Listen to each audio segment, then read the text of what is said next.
todas las células tienen para el funcionamiento. Las células tienen programado en sus genes la expansión, la proliferación, pero también la inducción de muerte, ¿no es cierto? La apoptosis, el control homeostático.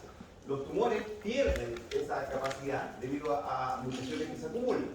Ahora, el tumor, probablemente tal, cuando uno hace una operación y obtiene un tumor, está compuesto en gran parte por células neoplásicas, o sea, células tumorales, pero también una cantidad importante de células del sistema inmune que la infiltran, ¿ya? Entonces el tumor no es solamente tumor, sino que también contiene células del sistema inmune. Y cuando las células tumorales, que se originan en un sitio determinado, son capaces de migrar a través de la sangre o de la linfa y establecer colonias en otros lugares, cuando se conoce como metástasis, ¿no es cierto? Es una enfermedad metastásica, es una enfermedad que ya tiene una proliferación del tumor primario hacia otros lugares. Ahora, este proceso de transformación celular de una célula normal, controlada, a una célula aberrante, tumoral, es un proceso que va surgiendo a través de etapas. Una célula sufre una mutación, por ejemplo, en un gen que controla el ciclo celular, el CEMIC, por ejemplo, y eso hace de que se desregule el ciclo celular, y al desregularse, las células se dividen más rápido, aunque todavía no son tumorales, pero esa división más rápida también puede producir nuevas alteraciones, nuevas mutaciones en genes que son, por ejemplo, genes o P53, protoncogenes, que lo que hacen entonces ahora es ya transformar directamente una célula que era normal en una célula tumoral, que tiene ciertas características que le permiten crecer sin el control, ¿no es cierto?, que tiene o que ejerce el resto del organismo. Ahora, el cáncer es digamos, una causa de muerte muy importante en el siglo XXI. ¿Ya? En el siglo pasado, en los siglos anteriores, el cáncer no era una causa principal de muerte, porque claramente había muchas otras causas, por ejemplo, enfermedades infecciosas, enfermedades circulatorias, que era la principal causa de muerte y generalmente en etapas más tempranas. Con la extensión de la expectativa de vida que tiene la población hoy día, el cáncer se transforma en cada vez una enfermedad más importante, tanto así que en el 2019 fue la principal causa de muerte y en el 2020 estuvo ahí muy cerca de las enfermedades circulatorias, que son todos los ataques cardíacos, ¿no es cierto?, los derrames cerebrales, todo eso tiene que ver con muerte por el sistema circulatorio, que es la principal causa, pero el cáncer, como ustedes pueden ver, está muy cercano. Ahora, hubo un evento durante el 2020 hasta el 2022, que tiene que ver con el COVID. Ustedes pueden ver ahí en rojo arriba, responde con un porcentaje importante de muertes, sobre todo en adultos mayores, pero eso fue algo esporádico. En general, las causas de muerte principales hoy día son los tumores, las enfermedades circulatorias y algunas enfermedades respiratorias, en el caso de los clínicos. Se espera que en los próximos años el cáncer sea la causa principal de muerte. Ahora, ¿por qué es así? Siendo que en el fondo existen una serie de cánceres que son mucho más frecuentes. Esta es la tasa de mortalidad de hombres y mujeres para identificar cuáles son las causas de muerte principales. En Chile en hombres el cáncer de estómago, el cáncer de próstata, el cáncer de pulmón y después está el cáncer de colon, ¿no es cierto? Los 4 primeros. En mujeres el cáncer de mama, el cáncer pulmonar también y el cáncer de vesícula biliar. El cáncer de vesícula biliar tiene la tasa de mortalidad más alta del mundo en Chile, sobre todo en poblaciones de origen mapuche, por razones tanto genéticas como, digamos, socioculturales. La causa que yo les decía se refleja acá, el envejecimiento de la población. Ustedes tienen acá en el año 50, el 2010, lo proyectado para el 2050. Hay una pirámide en el 2050 donde la mayor parte de la población eran niños o jóvenes.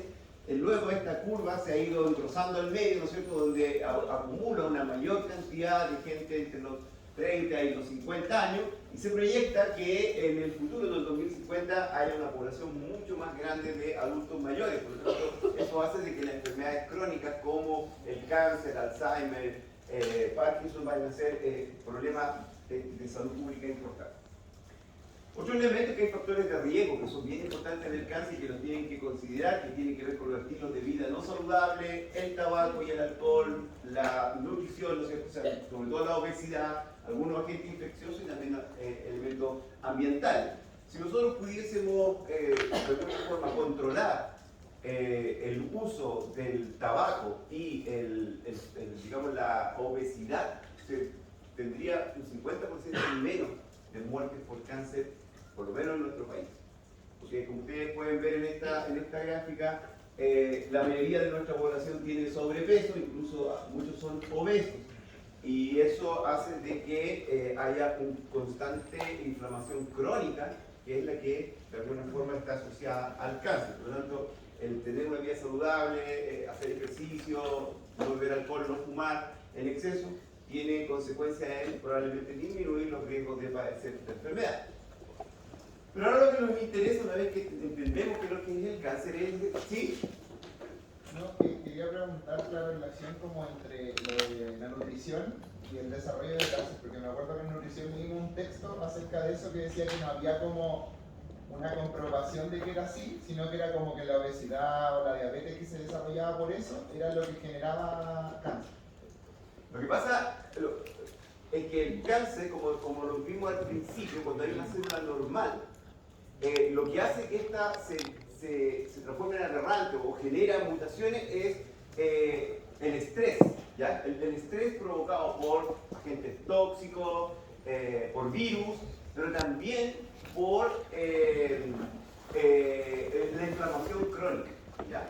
Y se sabe que cuando existe obesidad y existe acumulación de linfocitos, etc., se producen eventos de inflamación crónica en diferentes órganos. Y esa inflamación crónica, ¿qué significa? Que hay un constante citokina, constante llegada de células infiltrantes. Eso produce que algunas células puedan sufrir mutaciones. Ahora, lo que tú dices es correcto. Hay una correlación clara entre la obesidad y el cáncer, pero no una relación causa-efecto específica que se está estudiando. ¿Ya? Respecto al sistema inmune y cáncer, bueno, este hay cursos de inmunología, por lo tanto, uno puede pensar como algo natural que el sistema inmune reconoce células tumorales, pero en general el sistema inmunológico tiene como objetivo principal el combatir infecciones y agresiones externas, ¿no es cierto? Pero también al producirse situaciones de inflamación crónica o transformación celular, se genera la capacidad en ciertas condiciones de que el sistema inmune también pueda reconocer elementos aberrantes en la membrana de los tumores y reconocerlo como algo no propio, como algo a lo cual hay que combatir. Ahora, esto no es en todos los casos, sino que se puede producir, se ha mostrado que se puede producir, pero en ciertas condiciones también se produce un equilibrio y hay una tolerancia, por lo tanto no siempre hay una respuesta inmune. Ahora ya se sabe que dentro de los elementos claves que definen el cáncer, por ejemplo, la inestabilidad genética, la invasión de la metástasis, la resistencia a la apoptosis, evadir las señales de control, de regulación del metabolismo, hay dos elementos que tienen que ver con la respuesta inmune que son claramente asociados al cáncer. Uno es lo que yo ya les mencionaba, que es la inflamación que promueve los tumores. O sea, la inflamación, por ejemplo, en el cáncer de vesícula biliar, la presencia de cálculos biliares genera inflamaciones crónicas también y eso puede generar cáncer. La infección con el Helicobacter pylori, por ejemplo, en el sistema digestivo también puede producir una irritación y una inflamación crónica que puede producir cáncer. Entonces, hay varios elementos que muestran que existe una relación entre la respuesta inmunológica y el cáncer. Y el otro elemento tiene que ver con los mecanismos de evasión. Cuando uno es inmunosuprimido, ya sea porque tiene SIDA o porque está sufriendo un tratamiento, etc., se ha notado la aparición de ciertos tumores. Por lo tanto, eso también demuestra que existe un control de la respuesta inmunológica al cáncer que cuando desaparece la respuesta inmune puede emerger. O sea, hay dos elementos que ya marcan que sí existe una relación entre el sistema inmune y cáncer. Ahora, esta relación la observaron a fines del siglo XIX, a principios del siglo XX, un médico, William Bradley Cooley, que empezó a observar que había soldados en la guerra que cuando tenían una infección cerca de un tumor, el tumor podía desaparecer. Entonces comenzó a obtener microorganismos, ¿no es cierto? Y purificarlo y inyectar ciertas toxinas para lograr erradicar ciertos tumores. Y lo logró en un porcentaje menor de pacientes, pero también probablemente causó algunas infecciones mortales. O sea, en el fondo era en una época en que la experimentación no tenía mucho control desde el punto de vista bioético, pero sí estableció los primeros elementos de relación de que existe una respuesta inmune que pudiese reconocer y destruir cáncer. Ahora, esto después quedó un poco en el olvido porque justamente a principios del siglo XX comenzó la investigación sobre los quimioterapéuticos y sobre la radioactividad, ¿cierto? Marie Curie, y eso hizo de que tanto la radio como la quimioterapia fueran mucho más investigadas y en la inmunoterapia quedó en un segundo plano durante casi 50 años. A mitad de los años 50 comenzaron los primeros experimentos con ratones.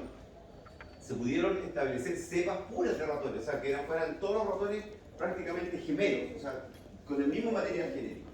Y eso hacía que se empezaran a realizar los trasplantes por un lado, pero también se estudiara que si uno inducía un cáncer en un ratón y sacaba ese tumor en cierta etapa y se lo inyectaba en forma, digamos, lenta a otro ratón, le confería protección, o sea, había una capacidad de respuesta inmune. Y si ese ratón que tenía protección le sacaban la sangre y aislaban los glóbulos blancos y lo inyectaban a otro ratón, también te confería protección. Fueron los primeros experimentos que fueron demostrando de que sí podía desarrollarse una respuesta inmunológica contra el cáncer y que principalmente estaba mediada por linfocitos, o sea, por glóbulos blancos en esa época, y no por el plasma, no por los anticuerpos, ¿ya? Que no conferían protección, sino que eran las células que conferían protección. Desde esa época ahora se ha avanzado mucho en la investigación del cáncer. Yo creo que el modelo de ratón ha sido el principal, digamos, instrumento para ir pudiendo conocer cómo interactúa de forma compleja el cáncer con el sistema inmunológico. Y hoy día, por ejemplo, existen métodos de detección de bajas cantidades tumorales a través de instrumentos que detectan el crecimiento y que permiten hacer seguimiento de los ratones, por ejemplo, una vez que uno le inyecta un tumor, para ver si un tratamiento A o B inhibe o no inhibe el crecimiento tumoral. Todos los experimentos que hoy día se realizan en modelo animal en Chile y casi todo el mundo están regulados por los comités de bioética animal. Por lo tanto, nadie puede hacer un experimento que se le ocurra sin pasar por un comité de gente que por un lado es experta, pero también ciudadanos de protección del bienestar animal, que regulan el uso mínimo de ratones, con un control del dolor, con un control del sufrimiento y con una forma de justificación que tiene que ver con costo-beneficio. O sea, uno no puede investigar cualquier cosa. Eso va a estar cambiando todo el tiempo, pero hoy día las normas de utilización de animales son bien estrictas desde el punto de vista de la investigación, ¿ya? Pero así, o sea, sin poder usar ese modelo, yo creo que no se habría podido entender la complejidad de una respuesta inmunológica o de una respuesta cualquiera contra una agresión como es el cáncer, ¿ya? Ahora, ¿cómo se mide esto? Bueno, uno lo que hace generalmente es inyectar las células tumorales en un flanco, por ejemplo, en un modelo de ratón, y hacer tratamiento y controles y ver que este tumor puede ser eliminado en los animales que son tratados, por ejemplo, con algún tipo de inmunoterapia. También se mide el crecimiento del volumen tumoral, ¿no es cierto?, para ir viendo las diferencias entre los diferentes tratamientos. O lo otro que se hace es inyectar el tumor en la cola después de algún tratamiento y mirar la cantidad de metástasis que se producen a nivel pulmonar. Como son tumores experimentales, generalmente el tiempo en el cual, y el metabolismo de los ratones es mucho más rápido, el tiempo en el cual se hacen estos experimentos son semanas. O sea, no es que estén muchos años con los tumores, sino que son días.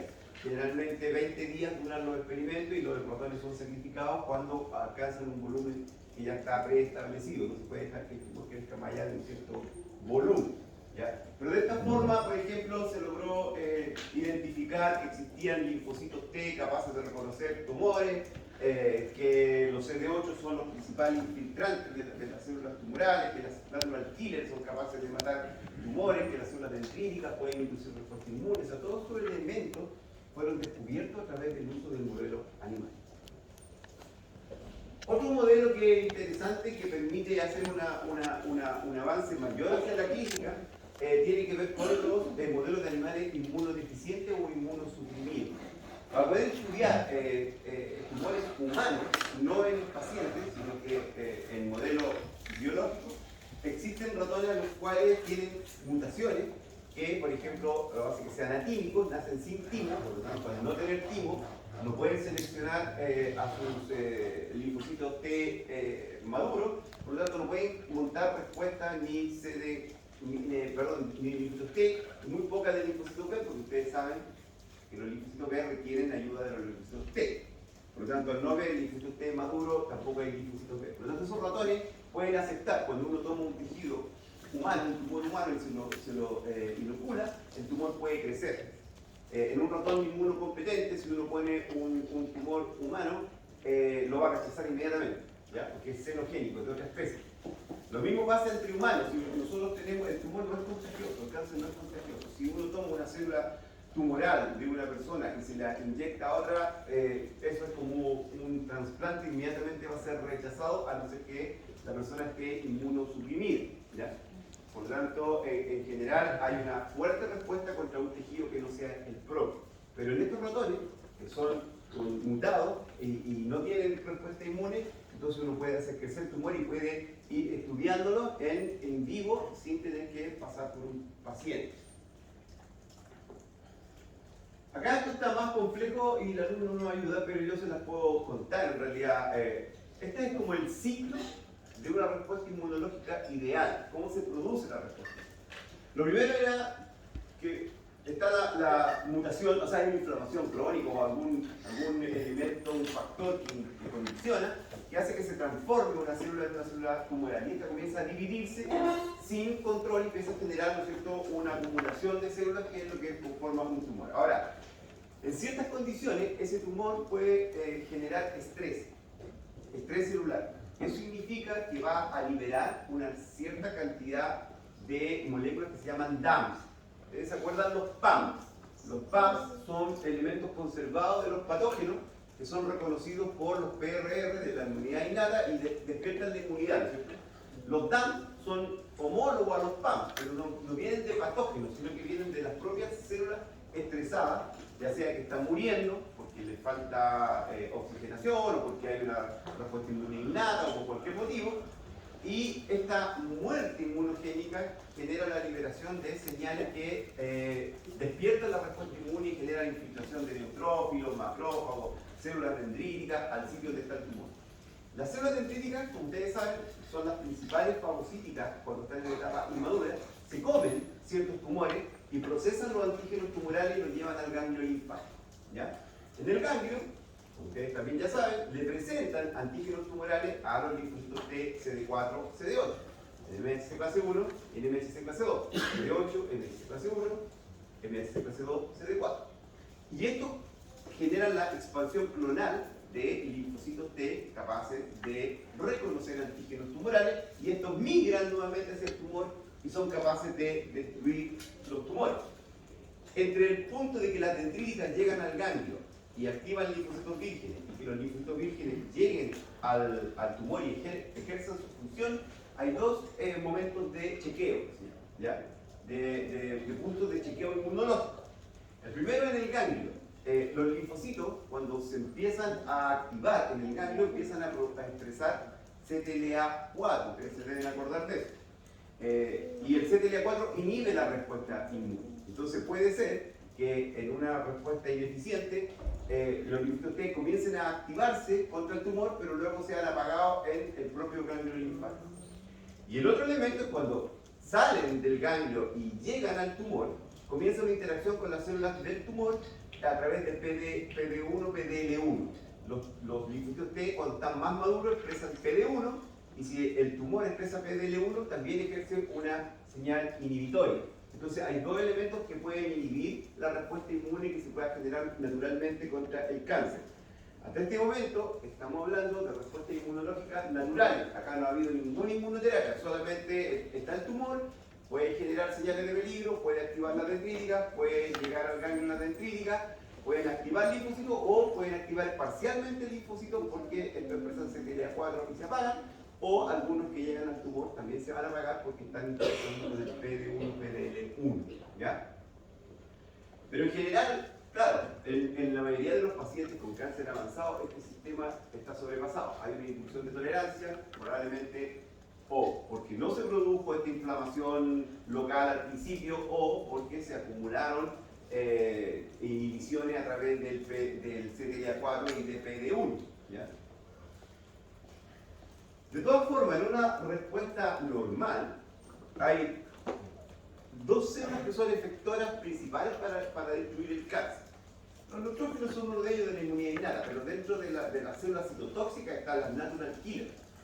Las natural killers tienen la capacidad de generar respuestas inmunes tempranas y reconocer células tumorales y pueden reconocer y destruir células que tienen bajos o nulos niveles de MHC. En los tumores se sabe que cuando se transforman en tumores pierden algunos de los MHC y eso lo hace susceptible de ser destruidos por las células natural killer.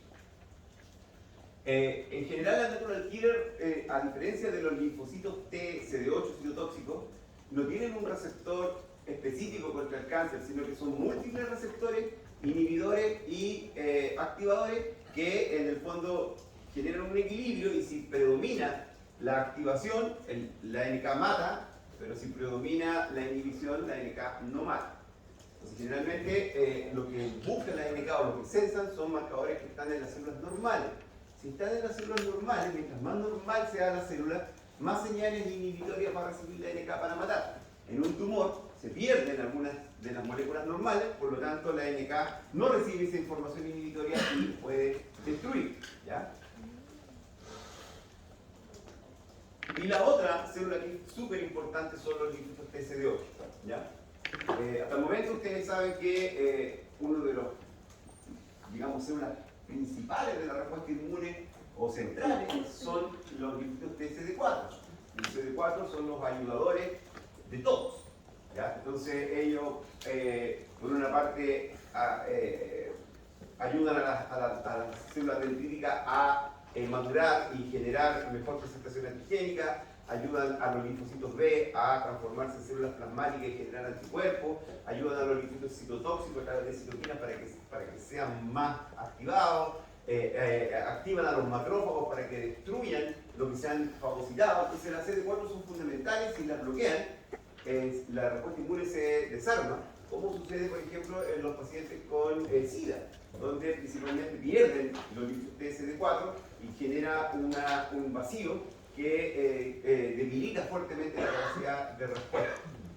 Pero las CD8, en este caso, son células principalmente capaces de reconocer aberraciones debidas a infecciones virales, por ejemplo, que son intercelular, o mutaciones debido a que se produce un tumor.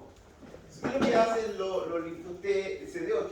Una vez que son activados también por las dendríticas, viajan al tumor y son capaces de reconocer MHC clase 1 y antígenos tumorales e inducir lo que se llama la citotoxicidad. Y la citotoxicidad está mediada por gránulos citotóxicos. La célula T CD8 reconoce el MHC con el antígeno tumoral, polariza sus gránulos citotóxicos y los libera, principalmente granzima y perforina, las que penetran en la célula blanco y activan caspasas, y estas caspasas entonces son las que inducen la muerte por apoptosis de las células tumorales. Las células natural killer tienen el mismo sistema de destrucción, o sea, también tienen gránulos citotóxicos. Pero el sistema inmune, como ustedes ya deben haber oído, tiene alternativas además de los gránulos citotóxicos para matar, por ejemplo, TNF-alfa, a través de los receptores de TNF de los tumores, induce también apoptosis, y la interacción FAS-ligando es una tercera forma de inducir muerte. Tanto la NK como los linfocitos CD8 tienen todos estos elementos para destruir tumores, ¿ya? Entonces, lo importante acá es que dentro de las células efectoras, o sea, dentro del último paso que hay para destruir tumores, están los linfocitos TCD8 y las células natural killer, que son las células citotóxicas, ¿ya? Si hay preguntas, por favor, me interrumpen. Bueno, entonces ya sabemos que los linfocitos T, CD8 reconocen antígenos tumorales. ¿Qué son los antígenos tumorales? Porque las células tumorales son células propias, igual que una célula hepática o que una célula, qué sé yo, cutánea, son células propias. Por lo tanto, no tiene tanta diferencia antigénica como un microorganismo, una bacteria o un virus, pero sí se han descrito varios tipos de antígenos, ¿ya? Por ejemplo, pueden ser proteínas mutadas, proteínas propias pero que están mutadas. Generalmente, como les dije, en el proceso de malignización hay oncogenes, protooncogenes, que al mutar permite que se transformen en células tumorales, pero además, como son proteínas, pueden ser procesadas y presentadas en el contexto de MHC clase 1 con una secuencia que no existe en la normalidad, y eso hace de que los linfocitos T puedan reconocer un antígeno derivado de una proteína que es normal, pero que está mutada. Ahora, estas mutaciones son individuales, por lo tanto están en un individuo, pero no están en otro. No son comunes a todos los cánceres, son producto de la interacción de la diferenciación tumoral. Después están proteínas que están expresadas de forma aberrante, generalmente sobreexpresadas. Y acá tenemos, como ejemplo, proteínas que tienen que ver con la síntesis de melanina en los melanomas, ¿ya? Los melanomas son, los melanocitos son las únicas células que producen melanina, que es el pigmento que nos da el color cuando tomamos sol. Ahora, ese control de producción de melanina está controlado por ciertas enzimas que son proteínas que pueden mutar o que pueden sobreexpresarse en este caso. O sea, hay muchas de estas proteínas y eso genera una disponibilidad de antígenos mayor que puede ser reconocida por el sistema inmune. Hay varias de ese tipo de antígenos, está MARC1, tirosinasa, S100, hay muchos antígenos que son de ese tipo. Están los antígenos que provienen de virus. Yo les dije que habían algunos virus que están asociados a la malignización de ciertas células. El virus Epstein-Barr, por ejemplo, está asociado a un linfoma. Y antígenos o proteínas del virus Epstein-Barr pueden ser presentadas por los tumores de ese linfoma y pueden ser reconocidos como antígenos. También están otras proteínas de virus que incluso han servido de vacuna, por ejemplo, para el cáncer cervicuterino, el virus papiloma. Ha sido utilizado antígenos del virus papiloma para vacunar personas, ¿no es cierto?, de ciertas edades jóvenes, para evitar que la infección con papiloma, que es bastante prevalente, induzca tumores, y en ese caso hay una vacuna contra estos marcadores. El otro elemento que es importante entender tiene que ver con cómo escapan los tumores a la vigilancia del sistema inmune. Hay dos etapas, lo mencioné. La primera, la más común, es que el tumor crece en forma silenciosa y no genera señales de peligro suficiente para despertar una respuesta inmune, y las personas no generan respuesta inmune y no se da cuenta del sistema inmune que está creciendo un tumor, porque los tumores son células propias. Esa es la más común. Pero también puede suceder que una vez que el sistema inmune ha despertado, mata parte importante de los tumores, pero las propias mutaciones van generando mecanismos de evasión, van generando tumores más resistentes, igual como hacen algunos virus o algunas bacterias. Y entre esas mayores resistencias está la inhibición del MHC clase 1. Los tumores con mutaciones, digamos, aleatorias, algunas células van a tener bajo o van a perder un MHC, y esas células que pierden ese MHC no van a poder ser destruidas por la primera hora de respuesta inmunológica. Entonces van a enriquecer esa población porque nadie las va a controlar. Va a morir el resto, pero estas van a permanecer. Entonces uno puede, por ejemplo, observar que los tumores primarios siempre tienen mucho MHC en la membrana, como células normales, pero las metástasis tienen bajo MHC, porque son producto de una selección que el mismo sistema inmune genera. Una respuesta no completa, una respuesta parcial, genera variantes tumorales que permiten este escape. Está también toda la inducción de tolerancia. Todo lo que yo les mencioné que tiene que ver con, para evitar una inflamación, el sistema inmunológico tiene una serie de estrategias para inducir tolerancia, sobre todo tolerancia periférica. Células reguladoras, ¿no es cierto?, las TR, citoquinas, inmunosupresores, interleuquina 10, Y esos elementos pueden ser utilizados por el tumor para generar un microambiente que sea frío, se llama, que no permita la respuesta inmune efectiva. Y eso es bastante común. Es muy común que en una respuesta natural los tumores tengan un control de la respuesta inmune, haya un equilibrio o incluso que el tumor ya tome un cierto liderazgo por sobre el sistema inmune y lo supere. ¿Ya? Entre los elementos que son inmunosupresivos está la interleuquina 10, que mencioné, está la prostaglandina 2 también, que son elementos que producen los tumores para generar un ambiente de escape. ¿Ya? Eso es lo que explica que muchas veces no exista respuesta inmunológica efectiva contra los tumores. Entonces lo que hace la inmunoterapia es tratar de revertir esos elementos. Cuando hay un paciente que ha mostrado que el tumor ya sea no genera respuesta inmune o genera una respuesta inmune débil que es controlada por el propio tumor, la inmunoterapia viene como una especie de herramienta para corregir eso y quebrar esa tolerancia y volver a restablecer una respuesta inmunológica. Nosotros, el modelo que hemos trabajado principalmente en nuestro laboratorio es el melanoma maligno, el cáncer de piel menos común. El cáncer de piel es uno de los más comunes, pero en general los cánceres de piel no son mortales excepto el melanoma. Y el melanoma es un cáncer poco común, un 5% de los tumores de piel son melanoma, pero el que causa mayor mortalidad. ¿Ya? Se diferencia de los lunares porque los lunares generalmente son simétricos, tienen bordes lisos, son de un solo color y son más bien pequeños. En cambio, cuando hay lunares sospechosos, son asimétricos, tienen unos bordes que son distorsionados, pueden tener múltiples colores, pueden crecer mucho. Pueden picar, pueden doler, pueden sangrar. Esos elementos son constitutivos de sospecha. Por lo tanto, uno recomienda que las personas que tienen lunares revisen eso cada cierto tiempo porque se puede evitar elementos importantes, porque ustedes pueden ver el melanoma, una vez que se descontrola, una vez que invade los tejidos, puede generar metástasis cerebrales, pulmonares, en piel, múltiples, y ustedes pueden ver acá múltiples metástasis en casi todos los órganos y altamente mortal. Por lo tanto, es una enfermedad grave que puede evitarse si es que son extirpados en etapas tempranas. Si ustedes, por ejemplo, ven, hay 4 etapas del melanoma. Cuando el melanoma está en etapa temprana, cuando es un lunar chiquitito, que no ha invadido los tejidos, se puede operar y todo se mejora. Ahí nadie se va a morir por eso, porque el melanoma se saca y se termina. Pero a medida que va invadiendo las capas de la piel, el riesgo de que pueda migrar y hacer metástasis es muy alto. Por lo tanto, cuando llegan a establecerse una metástasis lejana, la vida media de los pacientes no supera los 8 meses. ¿Ya? Son cánceres muy rápidos, muy agresivos.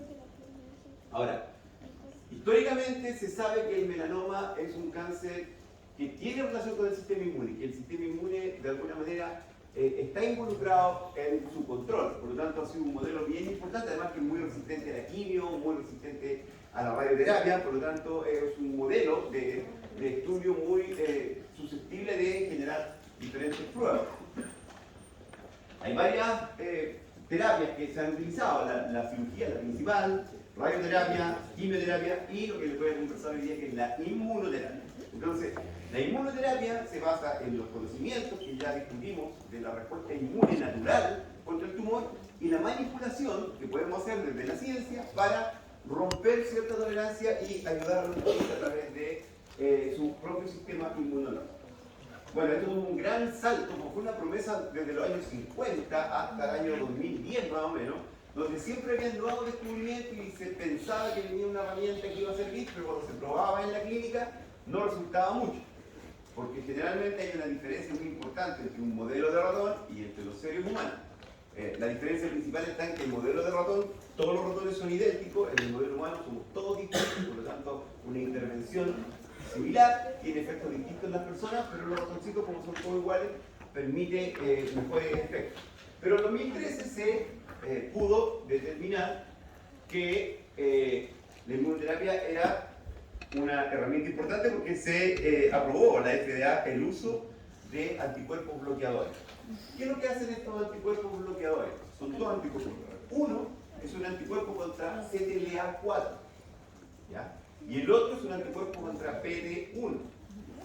Cuando uno pone un anticuerpo contra CTLA4, lo que hace es que en esa interacción que yo les mencioné entre la dendrítica y los linfocitos que están activados, pone una cuña entre medio para evitar que se produzca la inhibición de esa respuesta. Ustedes se acuerdan que los linfocitos se maduran, se activan y empiezan a producir CTLA4, pero ese CTLA4 le entrega una señal inhibitoria que hace de que se apague la respuesta. En este caso, se bloquea y no puede recibir esa señal inhibitoria, por lo tanto aumenta mucho la respuesta contra los tumores.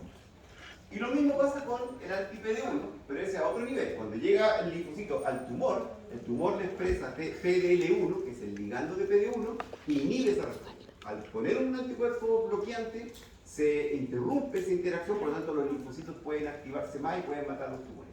Esas terapias de anti-PD1 y anti-PDL1 han tenido un éxito muy importante desde el punto de vista del tratamiento del melanoma, del cáncer de páncreas, del cáncer renal, o sea, se está utilizando en muchas enfermedades, aunque no es la panacea, porque hay una tasa de respuesta que es importante, pero no es total, y además produce efectos adversos. Mirá, ¿qué efectos adversos puede producir un inhibidor del control de la respuesta inmune? ¿Qué se imagina usted que puede producir? Si yo inhibo el CTLA4 e inhibo el PD1. ¿Autoinmunidad?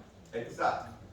Claro, porque esas moléculas no solamente están relacionadas con la respuesta antitumoral, sino que son parte del funcionamiento normal del sistema inmune. Por lo tanto, si nosotros bloqueamos con un anticuerpo, se van a bloquear todas, y en algunos individuos que están controlados a través de una respuesta, se pueden producir respuestas autoinmunes, generalmente de tipo gastrointestinal, con mucha inflamación, con diarrea, con fuertes, digamos, respuestas autoinmunes que a veces hacen que se tenga que parar esta terapia. Ahora, no es todo el tiempo y cada vez hay mejores herramientas para controlar esas respuestas autoinmunes, pero se puede producir.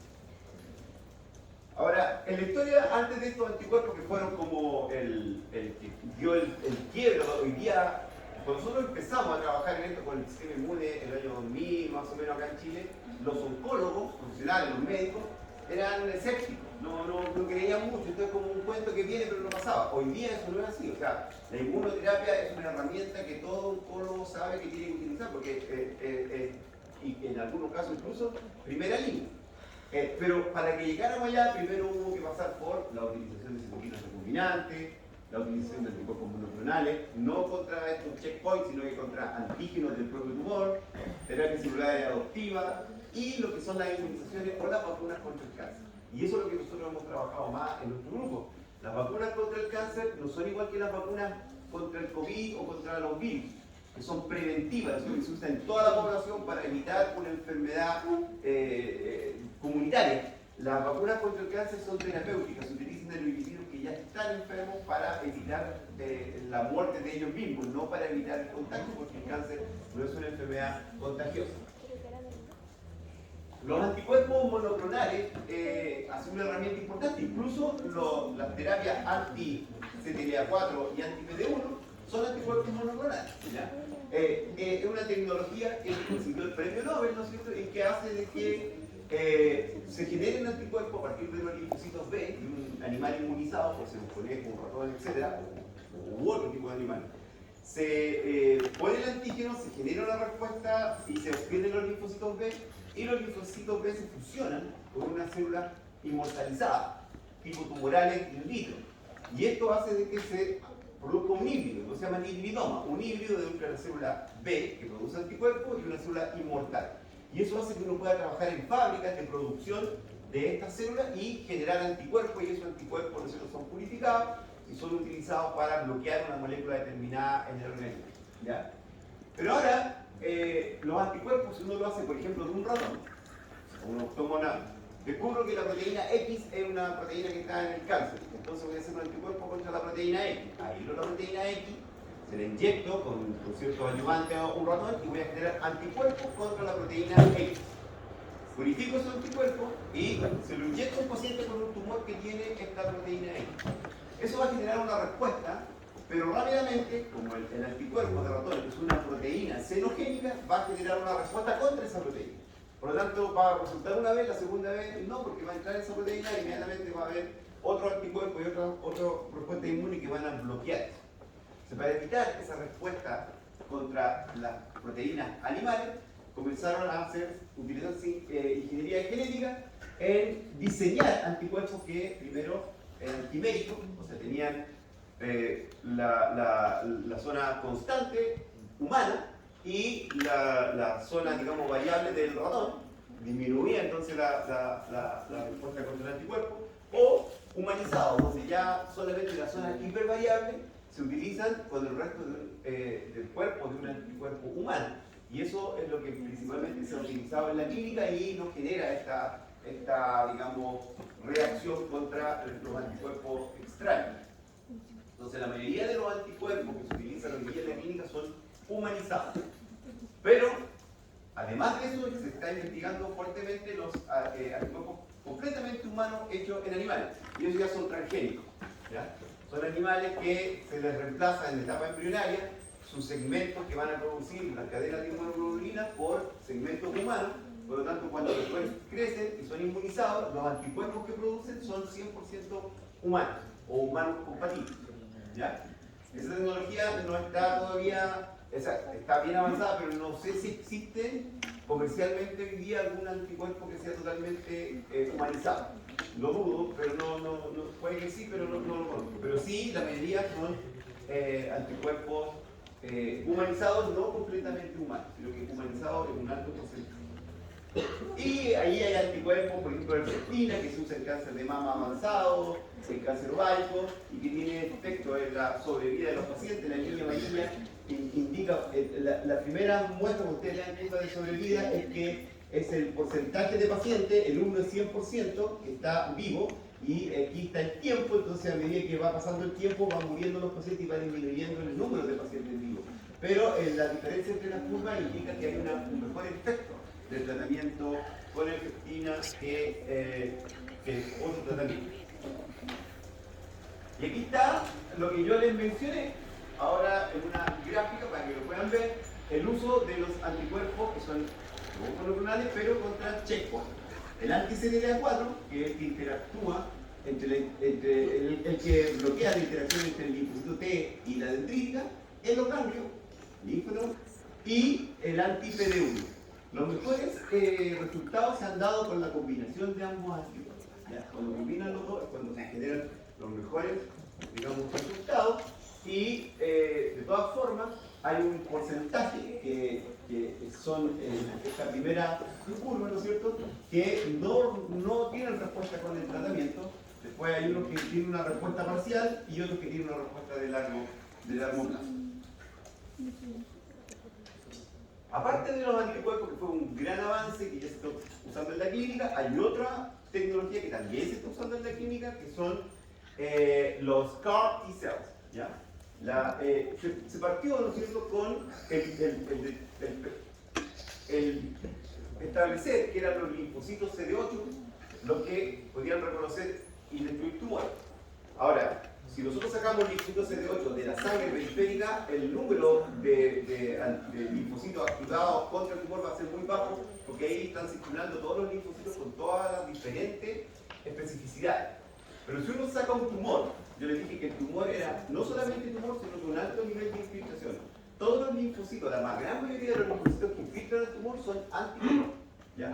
Por lo tanto, cuando uno saca ese tumor, puede separar los linfocitos de los tumores y ponerle citoquina y factores de crecimiento y de activación para crecerlos en muchos millones de células. Y esas se pueden reinfundir en los pacientes de sus propios linfocitos T activados exógenamente, se inyectan con cierto nivel de efecto. Al principio bajo efecto. ¿Ya?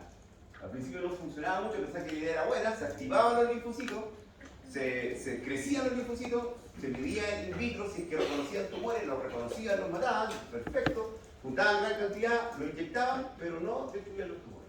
Hasta que a alguien se le ocurrió que previa a la reinfusión de sus propios linfocitos se generara un inhibición a través de, por ejemplo, una quimioterapia o una irradiación. ¿Qué pasa con eso?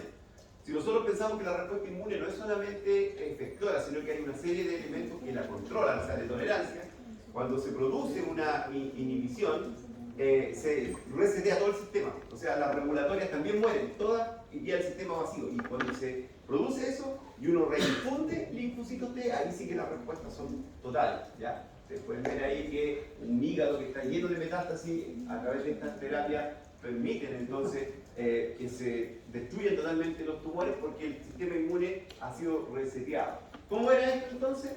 Se toma sangre, bueno, esto se ha ido modificando. Primero era tumor, se tomaba el tumor, se separaban los linfocitos, se aislaban y se crecían en grandes cantidades. Pero luego era difícil porque no todos los tumores tienen linfocitos, no todos tienen suficientemente linfocitos, etc.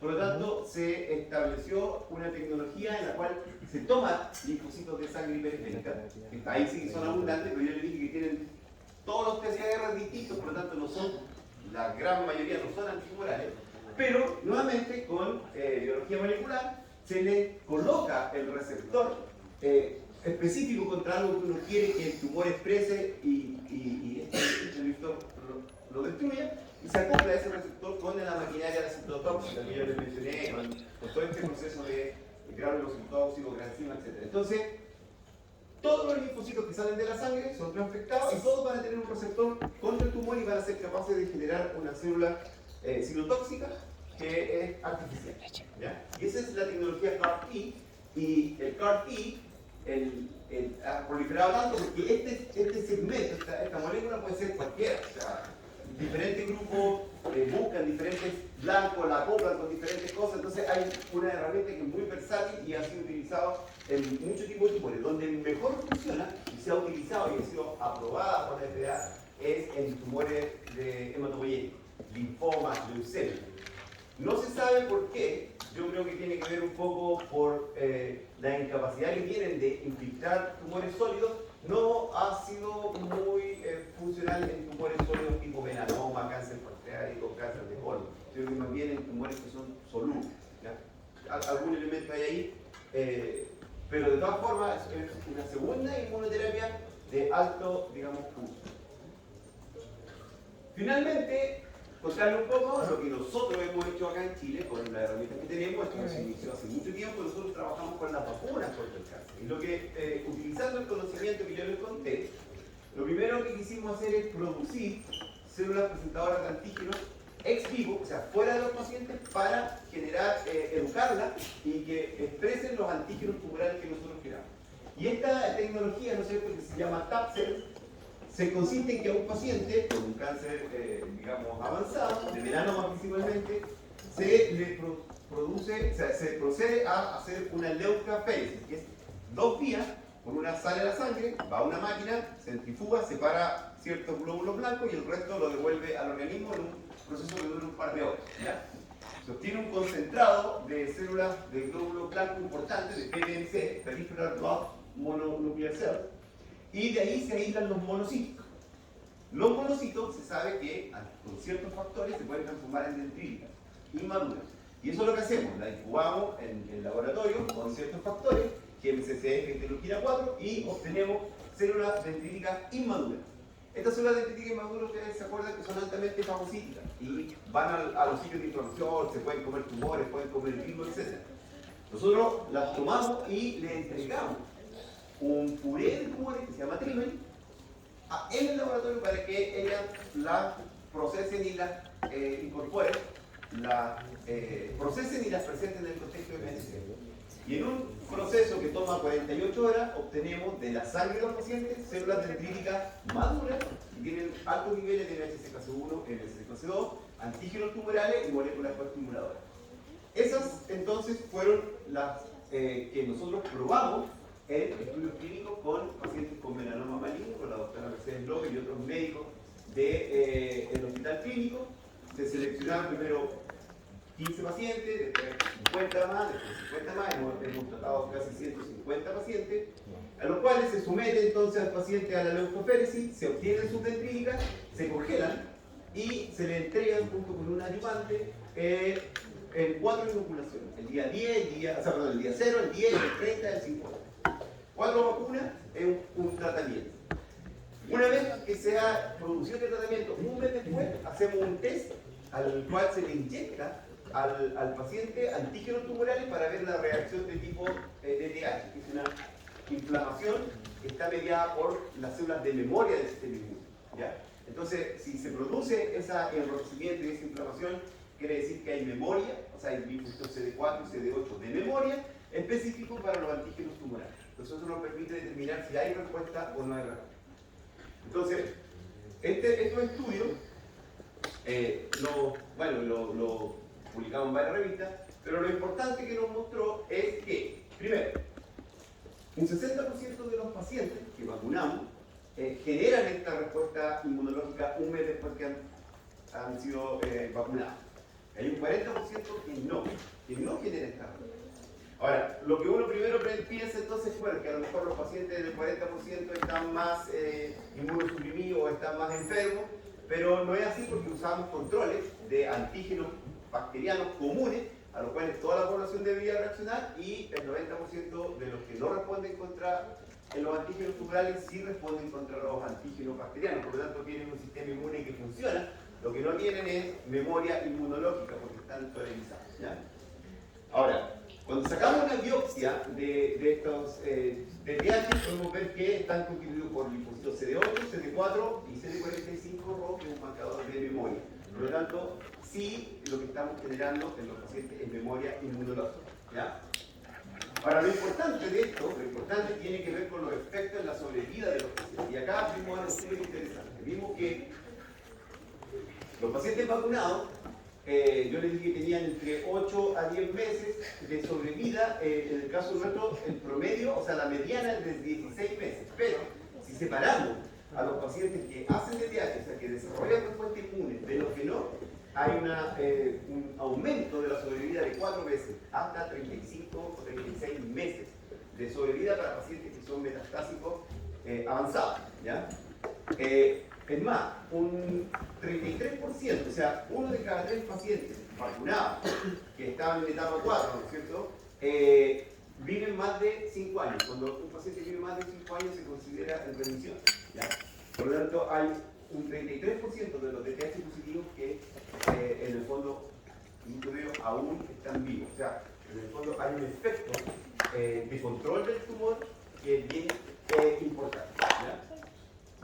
También hay algunas observaciones de respuesta autoinmune, vitiligo, por ejemplo. También hay respuestas inflamatorias, hay algunas respuestas de disminución de algunos tumores, pero en general lo que se ve es un control de la enfermedad más que una destrucción de los tumores, como vimos que sucedía con las terapias adoptivas.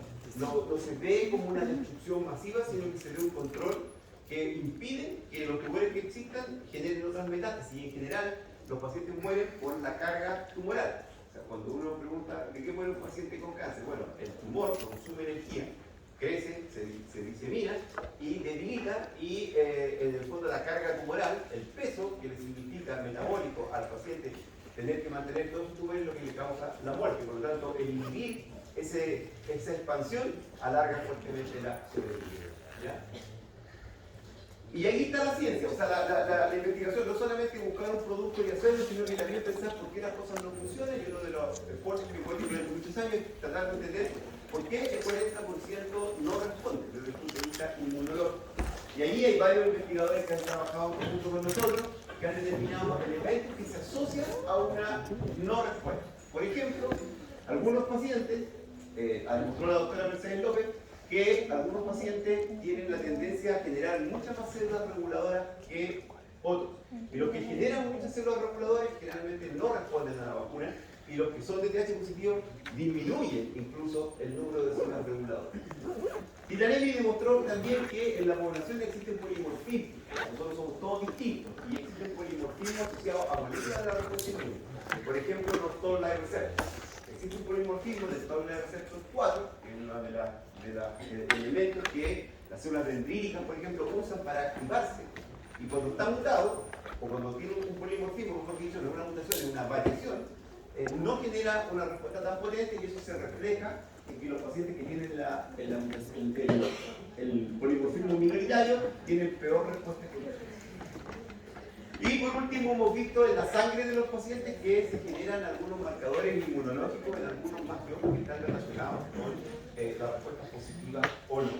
Entonces un proceso que queda mucho por investigar. Este fue un primer acercamiento, ¿no es cierto?, que ha permitido avanzar, pero queda mucho por investigar porque algunos responden y otros no. Este es digamos, el fruto de este trabajo, las TAPCEL, que son células veterinarias personalizadas, células dendríticas que se aplican contra pacientes con cáncer de melanoma, después hicimos próstata y estamos pronto a iniciar cáncer de vesícula biliar. Finalmente, les quiero contar que hay mucha información online. Nosotros hicimos un libro con nuestros colaboradores para poner todos estos temas en un lenguaje, digamos, accesible a las personas comunes, ¿ya? A los pacientes, a sus familiares, qué es el cáncer, todo lo que yo les conté de alguna forma más científica está en un lenguaje coloquial para que podamos, la gente esté informada. Y uno de los problemas principales que detectó toda esta comisión que estudió el cáncer es que hay inequidad en el acceso a tratamiento, pero también a la información. Mucha gente no tiene información y eso es importante que se pueda ver. Entonces ahí está, pueden verlo en Cáncer Online, está en español y en algún sistema que es posible. Finalmente, todo este trabajo se hace con investigadores, con gente joven.